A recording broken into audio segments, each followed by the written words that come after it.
हर रोज एक नई कहानी देखने के लिए चैनल को सब्सक्राइब करें और बेल आइकन दबाना ना भूलें। डॉली अपनी ननद शीतल को शिमला जाने के लिए टिकट्स बुक करने के लिए बोलती है। शिमला जाने की 5 टिकट ऑनलाइन बुक करवा दो और हाँ, पैसे मेरे अकाउंट से कटवा देना, ठीक है? ठीक है भाभी।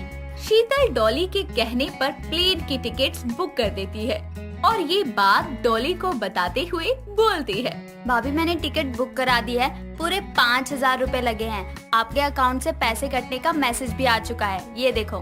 क्या 5,000 रूपए? पागल हो गई हो क्या? इतना ज्यादा कैसे लग गया? ये तो 20% डिस्काउंट पर हमें सस्ता पड़ा है। जरा टिकट दिखाना मुझे। शीतल उसे टिकट फोन में दिखाती है। टिकट पर इंडियन एयरलाइंस लिखा हुआ था, जिसे देखकर डॉली अपना सर पकड़कर बोलती है, ये क्या कर दिया आपने मैडम जी? मैंने ट्रेन की टिकट बुक करने को कही थी, आपने प्लेन की टिकट बुक कर दी है, इसीलिए ज्यादा पैसे लग गए। भाभी आपको पहले बताना चाहिए था ना, अब तो टिकट बुक हो गई है। आप बोलो तो कैंसिल कर देती हूँ और ट्रेन की टिकट बुक कर देती हूँ। हाँ हाँ देखो, अगर पैसे रिफंड हो जाए तो प्लीज कर दो।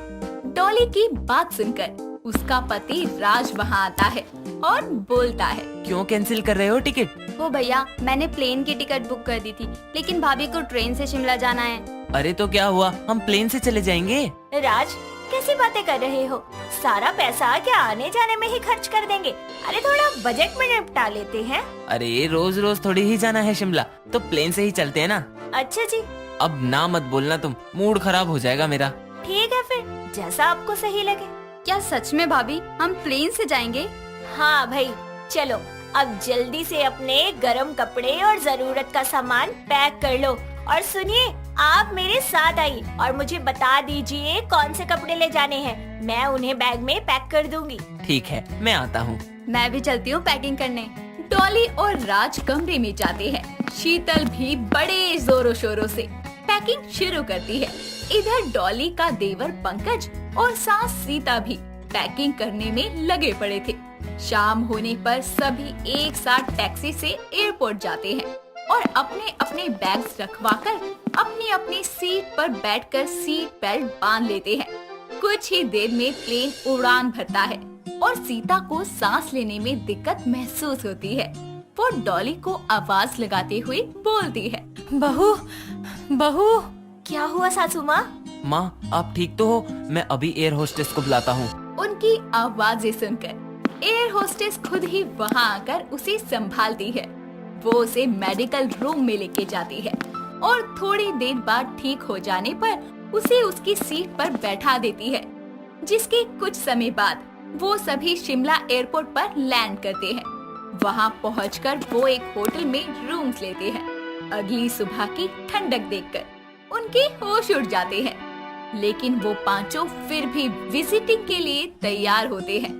वहाँ की पहाड़ियों और बर्फ की वादियों को देखकर उनका पूरा शरीर कांप उठता है और वो ढेर सारे गर्म कपड़े पहनकर घूमने निकल जाते हैं। वो सबसे पहले वहाँ के माल रोड जाते हैं, जहाँ पर उन्हें सुंदर सुंदर कपड़े, घर की चीजें और भी बहुत सारे सजावट की चीजें नजर आती है, जिन्हें देखकर सीता बोलती है, मैंने आज से पहले इतनी सुंदर जगह कहीं नहीं देखी। बेटा तुम सभी अपने अपने लिए इस मॉल से सामान खरीद क्यों नहीं लेते? ऐसा मौका बार बार नहीं आएगा। माँ जी ये देखिए, आप पर बहुत जचेंगी, मैं 2-3 ले लूँ आपके लिए। माँ मुझे ये चूड़ियाँ और सैंडल बहुत अच्छे लग रहे हैं। उन तीनों को देखकर राज अपने छोटे भाई पंकज से बोलता है, देखा लेडीज को, हर जगह सिर्फ शॉपिंग शॉपिंग नजर आता है इन्हें। ये तो यहाँ भी हमें चूना लगाएंगी। वैसे भैया आप दिला ही रहे हैं तो मैं भी एक गिटार ले लूं, मेरा बहुत मन है। हाँ हाँ, तू भी मौज ले। सभी वहाँ से अपने अपने लिए चीजें खरीदकर बहुत खुश होते हैं। माल रूट से निकलने के बाद वो लोग स्कैंडल पॉइंट पर पहुँच जाते हैं। वहाँ पहुँचकर पंकज सभी को बोलता है, मुझे याद है मैंने इस जगह के बारे में बहुत सुना है। क्या सुना है देवर जी? जरा हमको भी बताओ इसके बारे में। भाभी ये हिंदुस्तान का पहला लव स्कैंडल पॉइंट है। ऐसा माना जाता है कि ब्रिटिश काल में पटियाला के महाराज भूपेंद्र सिंह अंग्रेज वॉइस रॉय की बेटी को पसंद करते थे और उन्होंने इसी जगह से उन्हें उठा लिया था। तुझे बड़ा पता है उनकी लव स्टोरी के बारे में, नालायक। अरे माँ, आप उसे यहाँ भी नहीं छोड़ोगी? राज की बात सुनकर सभी हंसने लगते हैं। धीरे धीरे चलते चलते वो लोग वहाँ पर क्राइस्ट चर्च में पहुँच जाते हैं। वे सभी उस चर्च में जाते हैं। तभी शीतल पंकज से बोलती है, पंकज, ये जगह कुछ जानी पहचानी सी लग रही है। देखी देखी सी तो लगेगी ही। यहाँ 3 इडियट की शूटिंग जो हुई थी, उस मूवी में एक सीन है चर्च का, वो यही चर्च है। समझ में आया बुद्धू? अरे हाँ यार, मैंने इतनी बार मूवी देखी है लेकिन मुझे फिर भी याद नहीं। एक बार और देख लियो। वो सभी ऐसे ही बातें करते करते आगे पहुँचते हैं और उन्हें बहुत ही अजब गजब नज़ारे देखने को मिलते हैं। जैसे कि वहाँ का जाको टेम्पल बहुत ही फेमस है। उस पहाड़ की चोटी से तो हिमालय पर्वत नजर आ रहा था। उन्हें जाते हुए शाम हो जाती है और वो दोबारा से रूम लेकर होटल में ठहरते हैं। सभी के सो जाने के बाद सभी को अचानक ज्यादा ठंड लगने लगती है। डॉली कांच की खिड़की से बाहर झांक कर देखती है और चिल्लाकर बोलती है, ओह वाओ! उसकी चीख सुनकर सभी की आंखें खुल जाती है और सभी उसके पास आते हैं। राज नींद में चिल्लाने की वजह पूछते हुए बोलता है, अरे कोई बुरा सपना था क्या? सभी लोग बाहर देखो, स्नोफॉल। ये तो और भी अच्छी बात है, हम बाहर जाएं? बाहर गई तो हड्डी तोड़ के हाथ में दे दूंगी। कितनी ठंड है बाहर, इसका अंदाजा भी है तुझे? अरे इस बुद्धू को कौन समझाए। कल हम स्कीइंग करेंगे, बहुत मजा आएगा। जो भी करना सभी कल दिन में करना। बर्फ देखकर मेरी तो हालत ही खराब हो रही है। हाँ माँ जी, सॉरी, मैंने आप सभी को जगा दिया। इतना कहकर सब सोने चले जाते हैं। धीरे धीरे स्नोफॉल से हर जगह बर्फ ही बर्फ नजर आती है और तापमान भी घटता जाता है। सुबह होने पर फुल तैयारी में सभी कुफरी झील पर पहुंचते हैं, जहां झील का पानी बर्फ बनकर ठोस हो गया था और राज, शीतल, पंकज अपने अपने बैग से स्कीइंग बोर्ड निकालकर पहाड़ों से छलांग लगाते हुए चोटी से नीचे की ओर आते हैं। इधर डॉली और सीता बर्फ का स्नोमैन बनाकर टीम तैयार कर रहे होते हैं। बहुत देर बाद सब थक जाते हैं। भूख लगने पर वो एक शानदार से रेस्टोरेंट में जाकर गर्मा गर्म सूप ऑर्डर करते हैं। सबको खुश देखकर डॉली बोलती है, कितना अच्छा लग रहा है ना सभी को एक साथ देखकर, वरना किसी के पास समय ही नहीं है। किसी को यहाँ जाना है तो किसी को वहाँ जाना है। ये सब तुम्हारी वजह से ही तो हुआ है। किसी को मजा आए ना आए, मैंने तो अपनी तीर्थ यात्रा यहीं कर ली। अब मर भी जाऊं तो स्वर्ग में अपनी सहेलियों से कहूंगी कि बहू के राज में शिमला घूमने के मजे लेकर आई हूँ। ऊपर जाने के बाद पापा भी मिलेंगे माँ, उन्हें अपनी इस ट्रिप के बारे में बता कर खूब चिढ़ाना। तू अपना मुंह बंद कर बंदर, पढ़ाया मेरी माँ को ऊपर भेजने के लिए। मैं तो ये कहूँगी कि हम हर साल शिमला आएंगे। इतना बोलकर सभी गर्मा गर्म सूप पीते हैं और शिमला की हसीन वादियों के मजे लेते हैं। एक हफ्ते बाद वो सभी अपने घर वापस आते हैं और हर संडे बैठकर शिमला ट्रिप की फोटोज को देखकर उस शिमला ट्रिप को याद करते हैं। सुबह तैयार होकर घर के मंदिर में पूजा पाठ करने के बाद काम्या देवी दूध लाने के लिए जैसे ही घर से बाहर निकलती है तो देखती है कि उसके घर के सामने एक बड़ी सी कार खड़ी है। तभी वो गुस्से में बोलती है, ये कौन ढक्कन घर के सामने कार खड़ी कर गया? इतनी चौड़ी गली नहीं दिखाई पड़ती क्या? अरे किसकी गाड़ी है ये? जब पार्किंग की जगह नहीं होती तो कार खरीदते क्यों हो बेअक्लो? उसकी आवाज सुनकर सामने रहने वाली मंजुला अपने घर के बाहर निकल कर आती है और बोलती है, अरे कौन फालतू में चिल्ला रहा है? लगा ही था तू ही होगी। क्या सुबह सुबह मुर्गे की तरह कुकड़कू लगा रखी है? चिल्लाना है तो घर में जाकर चिल्ला। अपनी फटी आवाज से पूरे मोहल्ले की नींद का क्यों सत्यानाश कर रही है?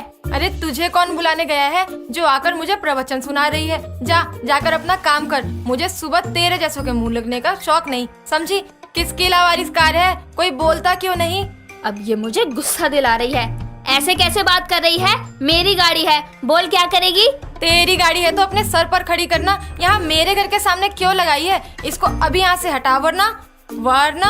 हाँ क्या वरना? कार सड़क पर खड़ी है और सड़क तेरी अम्मा की नहीं है। मेरा मन जहाँ करेगा वहाँ पार्क करूँगी। हिम्मत है तो हटा कर दिखा। सही कहा है किसी ने, पुराना दुश्मन किसी पुरानी बीमारी से कम नहीं। अब देख मैं क्या करती हूँ। इतना कहकर वो सड़क पर पड़ा एक बड़ा सा पत्थर उठाती है और जोर से उस कार के शीशे पर दे मारती है, जिसकी आवाज सुनकर नंदिनी, मंजुला का बेटा अविनाश और बाकी मोहल्ले वाले भी वहाँ इकट्ठा हो जाते हैं। तभी मंजुला जोर जोर से हंसने लगती है और भीड़ को चीरते हुए चौबे जी वहाँ आते हैं और कार की ये हालत देखकर बोलते हैं, अयो दादा, हमारी कार को कौन बुड़बक तोड़ गवारे। चौबे जी, वो खड़ी है ना सामने नकचड़ी औरत, उसने ही तोड़ा। पर चुड़ैल, तूने कहा ये तेरी गाड़ी है, तेरी तो मैं। अरे माँ, सुबह सुबह दूध लेने भेजा था आपको और आप दुश्मन से लड़ने के चक्कर में क्या कांड कर बैठी। अब अंदर चलो। क्या क्या क्या क्या बोली? अरे जाना, मैं डरती नहीं हूँ तेरे से। माँ पागल हो क्या, अंदर चलो। अरे सुबह सुबह हमारा नुकसान कर दिए हो। काम्या और मंजुला की दुश्मनी में बेचारे चौबे जी का नुकसान हो जाता है। दुश्मनी, सही सुना आपने। मंजुला और काम्या के बीच दुश्मनी चलती आ रही थी, जिसके कारण वो एक दूसरे को फूटी आंख नहीं सुहाते थे और जब भी दोनों आमने सामने आते तो ऐसा लगता कि कोई घमासान युद्ध छिड़ने वाला हो। दोनों ही अपनी दुश्मनी शिद्दत से निभाते आ रहे थे। ऐसे ही समय बीतता है। एक दिन जब काम्या की बेटी नंदिनी अपनी स्कूटी पर घर आ रही होती है, तभी स्कूटी का टायर पंचर हो जाता है और वो बोलती है, शिट शिट शिट, इसको भी आधे रास्ते में पंचर होना था। क्या पनौती है यार, अभी घर कैसे जाऊं? वो सोचते सोचते इधर उधर देख ही रही होती है कि तभी वहाँ स्पीड में बाइक चलाए, हेलमेट लगाए, टशन दिखाते हुए एक लड़का आता है और अपने हेलमेट का शीशा ऊपर करते हुए बोलता है, hey beautiful, why you looking there when your बंदा इज हियर? क्या मुझसे बात कर रहे हैं? मैं तुम्हें नहीं जानती। अच्छा, एटीट्यूड। मैंने सोचा बेचारी लड़की को लिफ्ट दे दूं, पर लगता है यहाँ तो कोई बेचारी है ही नहीं। हे वेट, अब ऑफर कर ही रहे हो तो मैं मना कैसे कर सकती हूँ? इतना कहकर वो मुस्कुराते हुए उस लड़के की बाइक पर बैठ जाती है और वो नंदिनी को मोहल्ले के नुक्कड़ पर ले जाकर बाइक रोक देता है और हेलमेट उतारकर अपना हैंडसम सा चेहरा दिखाकर नंदिनी से बोलता है, सेवा समाप्त मैडम, आगे का रास्ता खुद नापो। क्या अविनाश, तुमने तो नुक्कड़ पर लाकर पटक दिया, कम से कम पनवारी की दुकान तक तो छोड़ो। अच्छा, ताकि पनवाड़ी हम दोनों को एक साथ देखे और हमारी मम्मियों को सूचित कर दे कि उनकी बेटी बेटा एक दूसरे से इश्क लड़ा रहे हैं। क्या यार, किस्मत ही खोटी है। चलो मैं चलती हूँ और ये हेलमेट पहन लो, अभी मैं तुम्हारे साथ ही हूँ। किसी ने देख लिया ना तो आगे इश्क लड़ाने के लायक नहीं रहोगे। Bye baby. Bye, see you soon. इतना कहकर वो उसे एक फ्लाइंग किस देती है और वहाँ से चली जाती है। जी हाँ दोस्तों, जानी दुश्मनों के सुपुत्र सुपुत्री छुप छुप कर आपस में इश्क लड़ा रहे थे, जिसकी खबर ना काम्या को थी और ना ही मंजुला को, क्योंकि उन्हें पता चलता तो दोनों के प्यार की नैया तैरने से पहले ही डूब जाती। एक दिन नंदिनी हॉल में बैठी अविनाश से चैटिंग कर रही होती है। तभी काम्या उसे बोलती है, क्या अभी तक यहीं पड़ी है? मैंने तुझे छत से कपड़े लाने को कहा था, तू एक बार में सुनती क्यों नहीं है नंदू?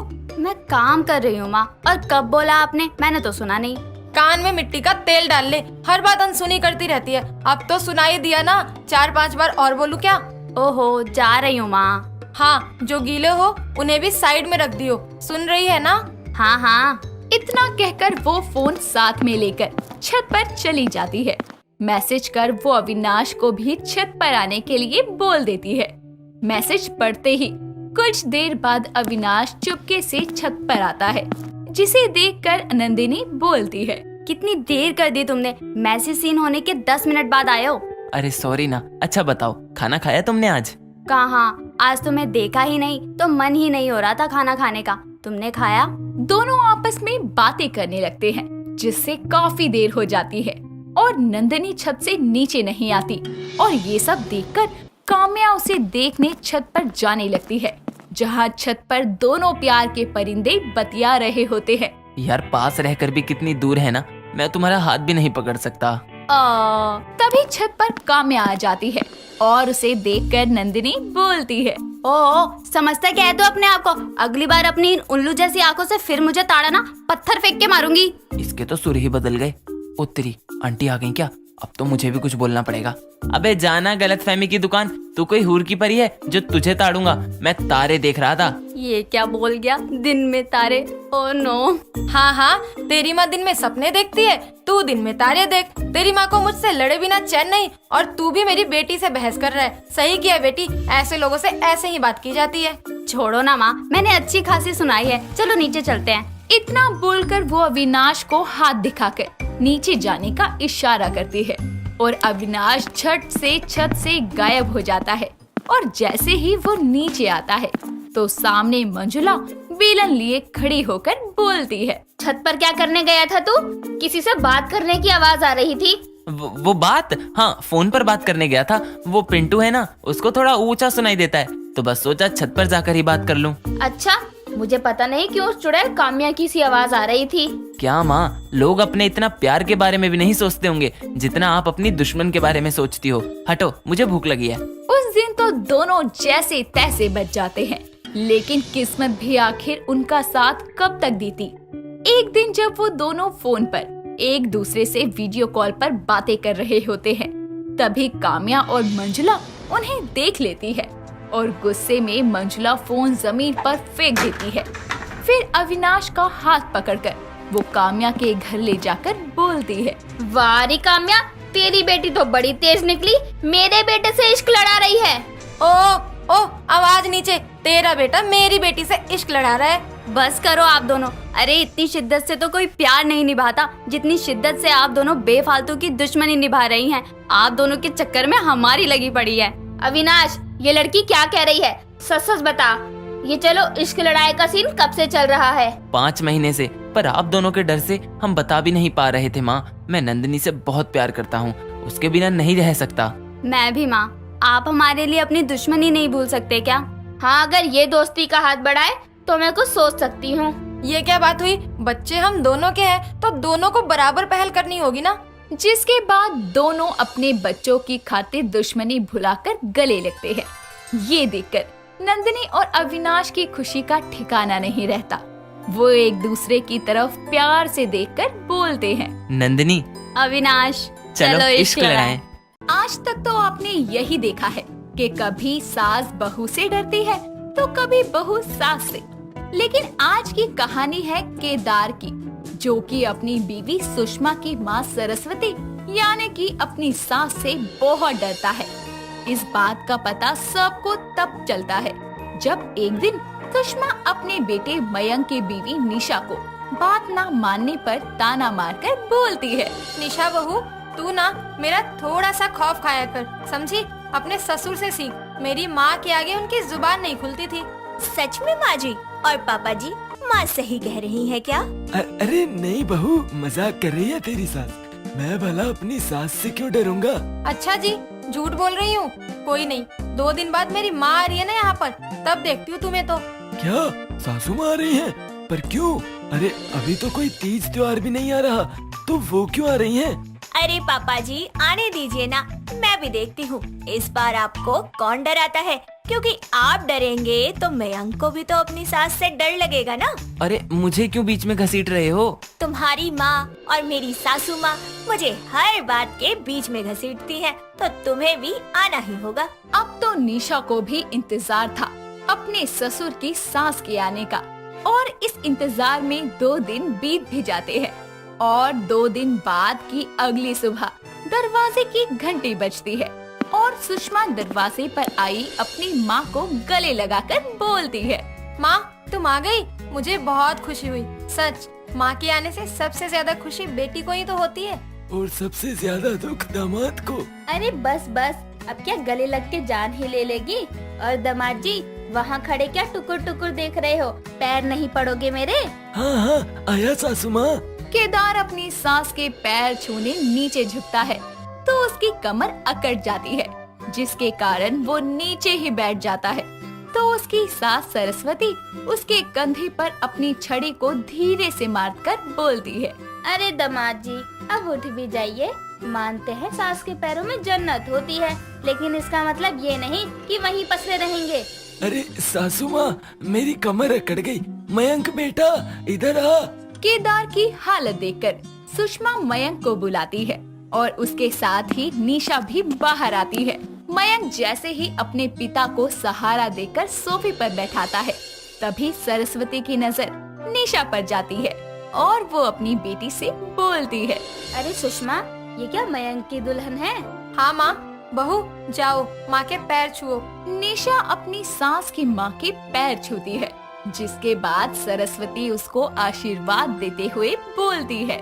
जुग जुग जियो बहू, सदा सुहागन रहो, भगवान तुम्हें सद्बुद्धि प्रदान करे। अरे सासू माँ की माँ, मेरे पास तो बुद्धि का भंडार है, आप चिंता मत कीजिए। भगवान ने मुझे बुद्धि का स्टॉक एक्स्ट्रा देकर भेजा है, और अगर आपको चाहिए हो ना तो मांग लेना। वो कहते हैं ना कि बांटने से बुद्धि और ज्यादा बढ़ती है। हाँ, वो तो दिख ही रहा है कि कितनी बुद्धि है तेरे पास। सास के कहने पर पैर छुए हैं, अगर बुद्धि होती तो खुद ही मेरे कदमों में झुक जाती। अब सासू माँ की माँ, मुझे नहीं पता था इस घर में आने वाला अनजान इंसान मेरा क्या लगता है।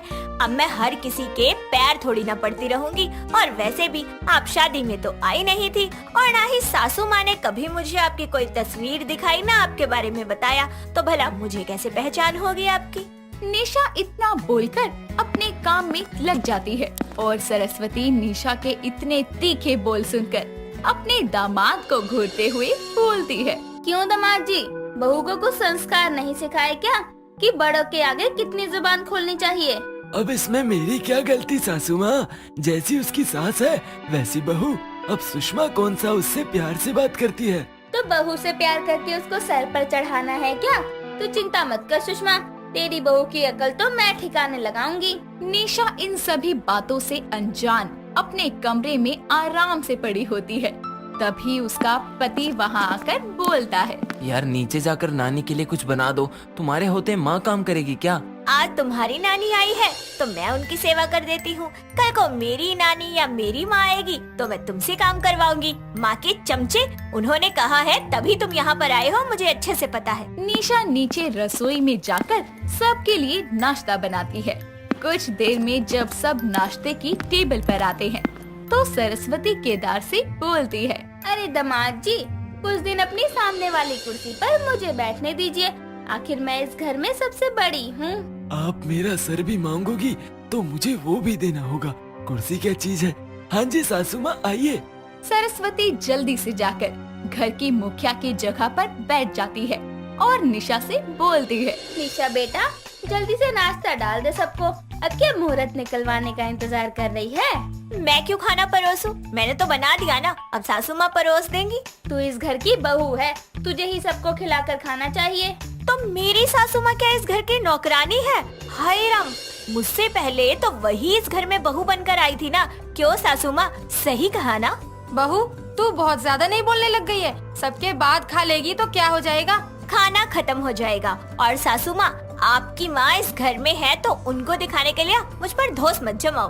बिल्कुल सही कहा सुषमा, तुम भी तो इस घर की बहू हो, तो बहू के साथ मिलकर ही परोस दो। केदार के अपनी बहू की साइड लेने पर सरस्वती उसको आंखें दिखाकर डराती है, लेकिन ये सब ड्रामा देखकर मयंक बोलता है। यार निशा, तुम्हारी प्रॉब्लम क्या है? तुम चुपचाप नाश्ता नहीं करवा सकती क्या? देख रहा हूँ जब से नानी माँ आई है, जुबान लड़ाने पर ज्यादा ध्यान है तुम्हारा। मयंक के ऐसे बोल सुनकर निशा की आंखों में आंसू आ जाते हैं और वो सबको नाश्ता परोसकर खुद बिना खाए ही कमरे में चली जाती है। मयंक भी गुस्से में उसको बिना मनाए ही ऑफिस चला जाता है। ये सब देखकर सुषमा और सरस्वती खुश होते हुए बोलते हैं। देखा सुषमा बेटी, मैंने कहा था ना कि तेरी बहू को लाइन पे ले आऊंगी। मैंने जानबूझकर आज कुर्सी पर बैठने वाला ड्रामा किया, क्योंकि मुझे पता था निशा जरूर बोलेगी, उस पे मयंक चुप रह जाए, ऐसा तो होगा ही नहीं। सही किया माँ, बहू की जुबान ज्यादा ही चलने लगी थी। आज सबके सामने मयंक की डांट ने उसको सही सबक सिखाया। ये सब केदार सुन लेता है और थोड़ा दुखी होकर खुद से बोलता है। मेरी सास तो यहाँ मुझे सताने के साथ साथ मेरी बहू को रुलाने भी आई है, लेकिन मैं अपनी बहू को कमजोर नहीं पड़ने दूंगा। अभी जाकर सब कुछ बताता हूँ। बहू कुछ ना कुछ इलाज तो निकालेगी। केदार सब कुछ जाकर निशा को बताता है, जिस पर निशा अपने आंसू पोंछते हुए बोलती है। अब तक मुझे लग रहा था कि ये तो बस सास बहू की खट्टी मीठी नोक-झोंक है, लेकिन नहीं ससुर जी। आपकी सासू माँ तो मेरी सासू माँ के साथ मिलकर मुझे सीधा करने की खिचड़ी पका रही है। अब ये खिचड़ी ना उनको ना खिला दी तो मेरा नाम भी निशा नहीं।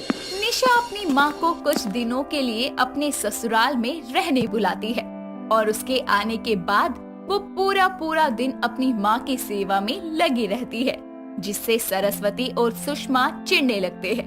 निशा की माँ को आए 1 हफ्ता हो गया था।